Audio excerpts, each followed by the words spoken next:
Words have power, and you know it.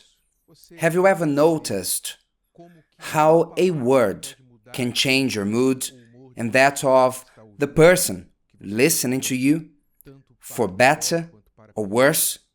A word can lift someone's spirit, as it can also lead them to a spiritual, emotional death. One word can encourage and make the difference between going and staying, between doing and giving up. One word. Words have power. The word is what most resembles us to the Creator, because He is Word. God Himself is the Word, the Logos, which is what the Bible calls it, the word, the verb, that said, "Let there be light," and there was light. Everything was created and sustained by His word, that also has given only to the human being this power. No other creature has the power of the word, only the human being. Unfortunately, many do not think about this greatness and what it means. But let's consider a holy scripture that speaks about words, the power of words, in Ecclesiastes chapter 7, verse 21. King Solomon said, "Also, do not take to heart everything people say." Also, do not take to heart everything people say. What does he mean by that? Not everything that is said matters to you. Not everything that is said out there, or advice, or opinions, and the so-called wise ones, not all that is said, even about your life, matter to you. Wisdom is knowing how to sift words, filter what you hear, throw away what is useless, and retain what is useful. This wisdom God gives us, the Spirit of God gives us, but you must practice it.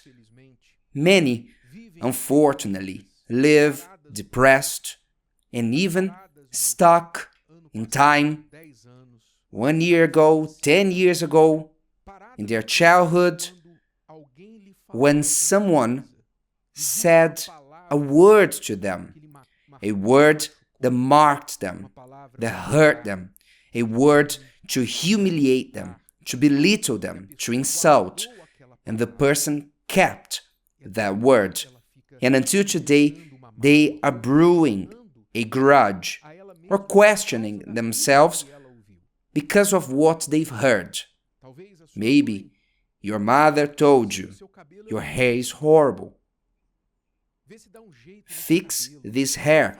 Your mother, when she was upset, she might have told you that, and you believed in that, and until today you don't like your hair. You don't like a part of your body because of a comment that somebody said. Years ago, still, you're stuck in these words. And it is interesting that you might have heard million others words of compliment about the same part of your body, but you attached yourself only to the negative one. But why are you making such a big deal, bringing to the heart what was told about you, which at least is questionable? But unfortunately, that's how humans are. We tend to give more importance to what doesn't matter and little or no importance to what really matters, which is what God says about us, His words. This is what you must know and apply in your heart. It's not what people say about you on social media, what your friends say behind your back. This is not what you should focus on. Imagine if we start policing everything that people say about us, if we start to lose our sleep because someone has a bad or negative thought about us, we wouldn't do anything else in life. Actually, we wouldn't have life at all. This is foolishness. That is why the voice of the wise ones said, "Also do not take to heart everything people say." Because if you want to know everything people say, you will find that out. You will find people who are bad-mouthing you. If I look for someone who bad-mouths me, I don't need to go too far. But I am not worried with those words. I won't apply my heart to what is not good to me.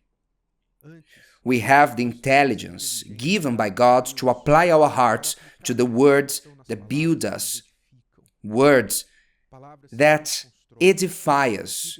This does not mean that we will not pay attention to the true words that often point out our failures. It is wise for you to discern when criticism is fair. It's wise for you to discern when someone is pointing out something true about you. Your mistake, not to destroy you, but to help you.